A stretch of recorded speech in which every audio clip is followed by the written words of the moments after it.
So I think I've done a fair job at staying on track about what this channel is for. It's a means of introspection for me and expressing myself in the laziest way possible, primarily through complaints. Yeah, so yeah, I complain a whole lot with every breath I have, pretty much, on this channel, and it's cathartic in some weird way. Reaches an itch that I can't quite scratch, so yeah. And I've established that I'm rather good at it. This video won't be any different. So let's go. My relationship with my mother is fantastic. We get along swimmingly. As long as I keep my fucking mouth shut about who I am. We get along great. So yeah, my mom is kind of emotionally unavailable. It's kind of always been that way, and I don't expect it to change anytime soon. So it's safe to say that something so mired in emotional development as womanhood,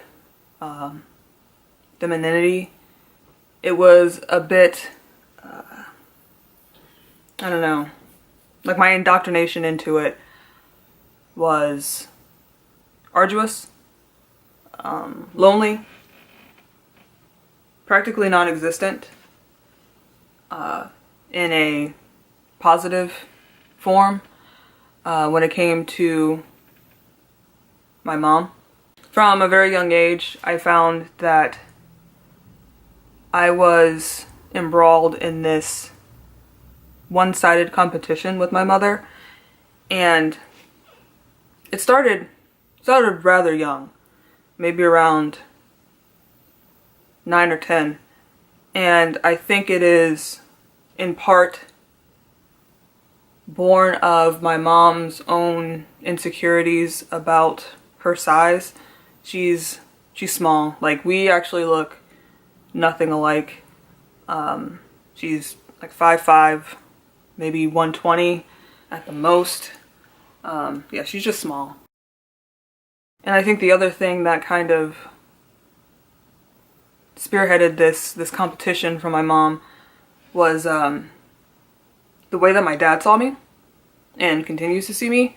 It's common knowledge, it's not even really like unsaid, that my dad is a fan of my body.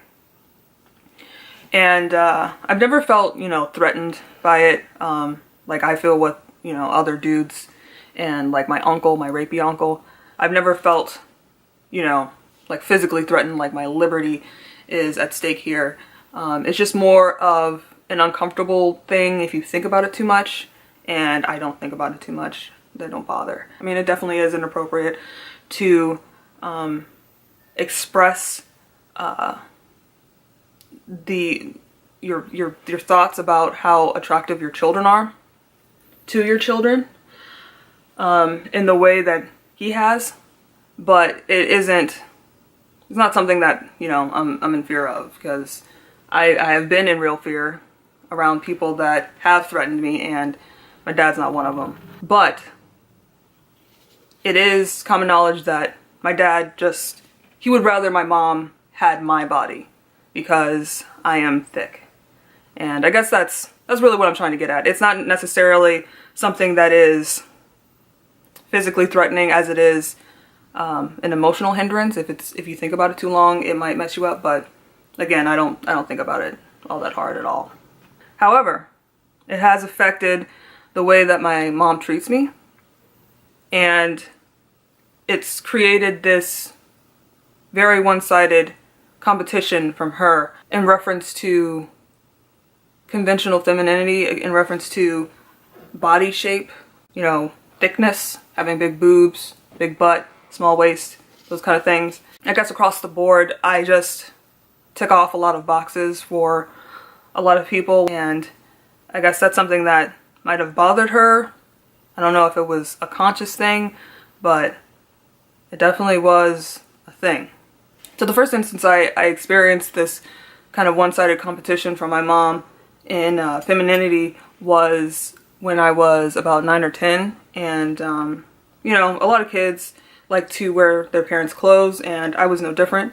And so I wanted to, you know, wear mom's clothes. By the time I reached 9 and 10, I was just too big for her things.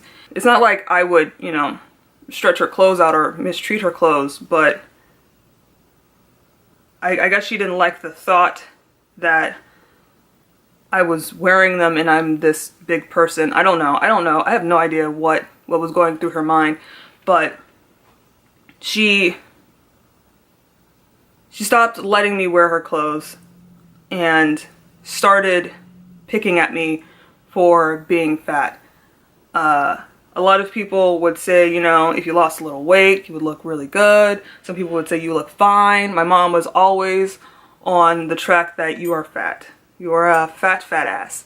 And I had other family members that were like that. My grandfather was very much like that. So, and that's her dad. So I guess that kind of goes in line with just how they feel about fatness. Another time I remember feeling this weird sense of like, there's something else at play here, was when I needed a new bra, and so my mom always just gave me her old ones, and that was totally fine. That was something that, you know, it's cool.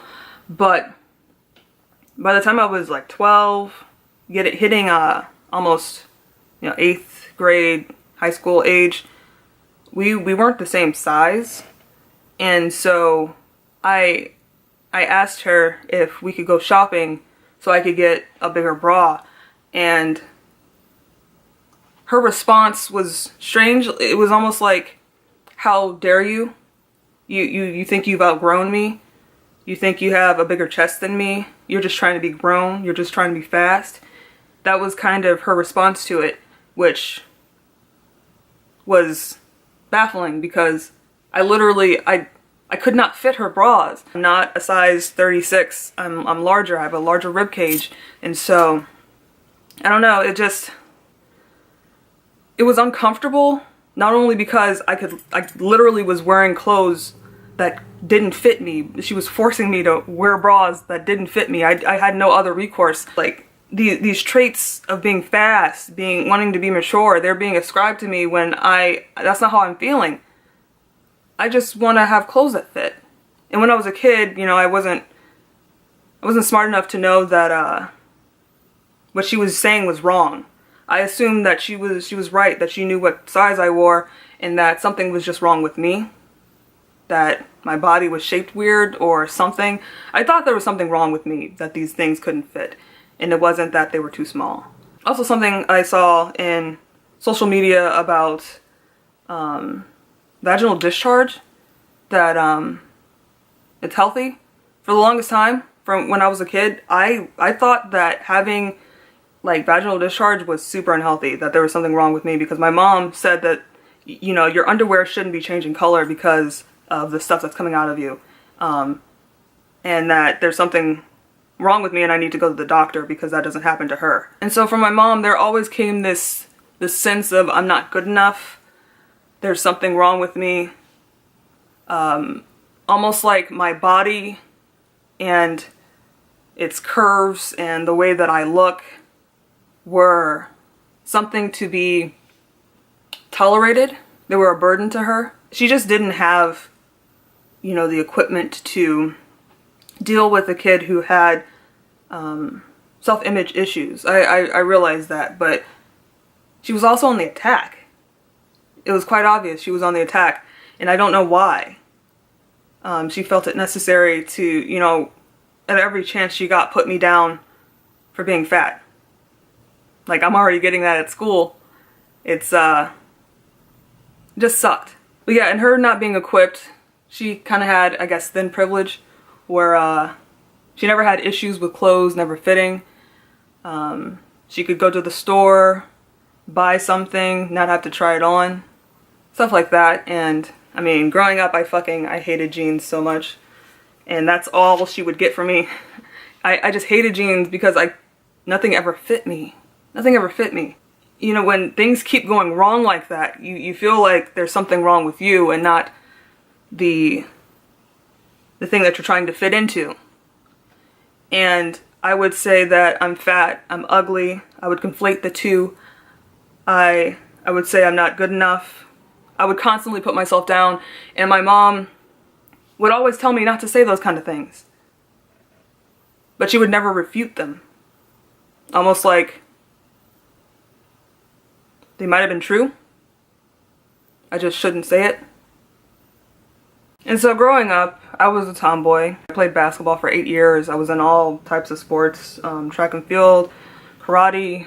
I was in gymnastics for a bit. I was just always doing something. I was very active, and all my friends were guys, and I would go to birthday parties and always be excited until it came time for the sleepover portion and I had to go home because I have a vagina and somehow that's an issue. And I mean, I realize, you know, I mean, that's a safe way to go about the whole situation with having a girl at a sleepover, but it's weird that it's a problem in the first place. But neither of my parents ever really pushed me towards conventional femininity, which is absolutely okay. My father kind of pushed me towards, you know, more conventionally masculine hobbies and all that stuff, but those are things that I enjoyed. And my mom, she was more of a pragmatic person, and so she was very much into instilling in me and my brother values for things like, you know, taking care of yourself, being able to wash your own clothes, do laundry.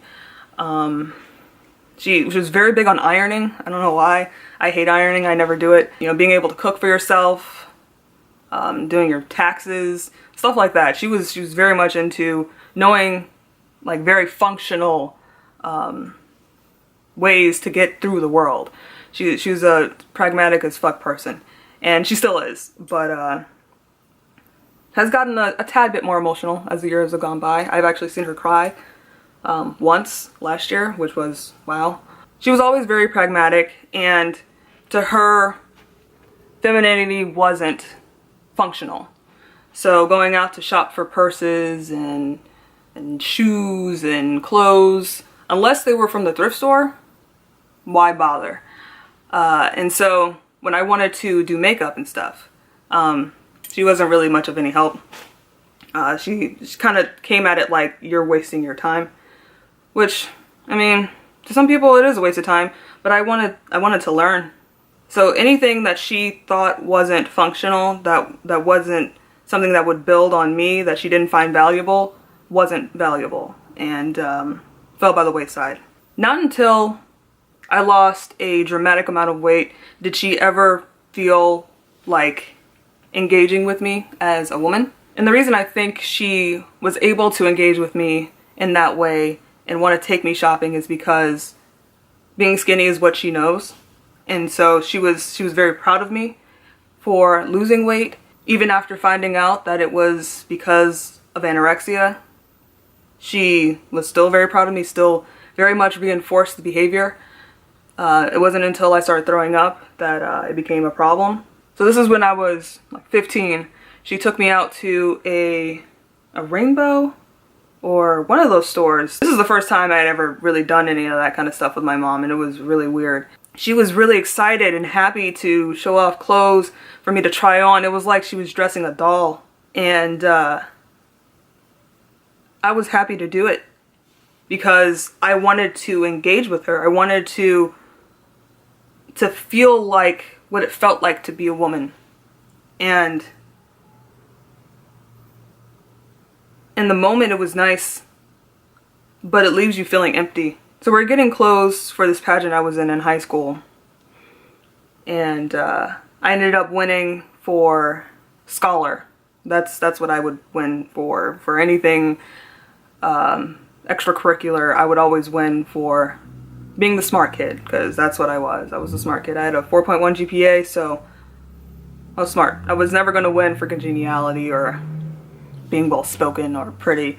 That wasn't me. And so besides having those few instances, maybe 3 or 4, where my mom was excited and receptive to my femininity, to my body, even though I never really thought about gender all that much until I got older, the only time I was able to kind of contextualize femininity, not so much internally but outside myself, was through my sexual appeal to men, and I don't know, it's not a good way to be introduced to femininity. It's something that I kind of am repulsed by and reject, because it's not a comfortable feeling for me, and it's not something that happens with women. When I find that I'm attractive to a woman, it's mostly just feeling attractive. There's nothing to do with femininity, conventional femininity, masculinity, nothing. It's just me. And when men find me attractive, it's the way that I'm approached, I guess. And maybe I'm internalizing some of these feelings as well, but I feel like they're pretty tangible, where you just feel like you're being put into a box. I feel like I'm in a box that I don't fucking belong in, and I know what the box looks like because I've been here before. It's not great. And I think along with some of the more traumatic experiences that I've had with men, it gets compounded. And so, yeah, that's why I kind of have weird thoughts about femininity, conventionally speaking, and with gender in general. The things that I come to value aren't particularly gendered. And along with the way that my mom kind of put down any instance where I could feel good about myself in my femininity, it kind of just makes the whole experience uncomfortable. And I don't know, femininity to me has just brought me a lot of stress and pain and discomfort, so I rather not engage with it. And maybe if I can find a way to do that in a positive light, maybe I'll find myself calling myself a girl. I doubt it though. I think that part of my development was really necessary during the time I was developing, and I've kind of stopped developing. But yeah, that's just my thoughts about femininity and being introduced to it, and my mom. Yeah, I'll probably do another video later, more about food and eating, because I got some major problems with that. But yeah, talk to you guys later.